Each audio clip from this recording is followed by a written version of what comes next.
Welcome back. An informational meeting is set for later this month about plans for a new hotel in Ashwaubenon.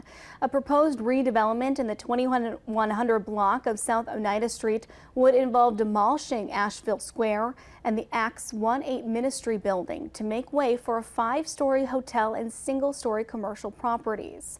Consolidated Construction has requested a neighborhood meeting at 4:30 on August 30th at the Ashwaubenon Community Center to get feedback about the plan.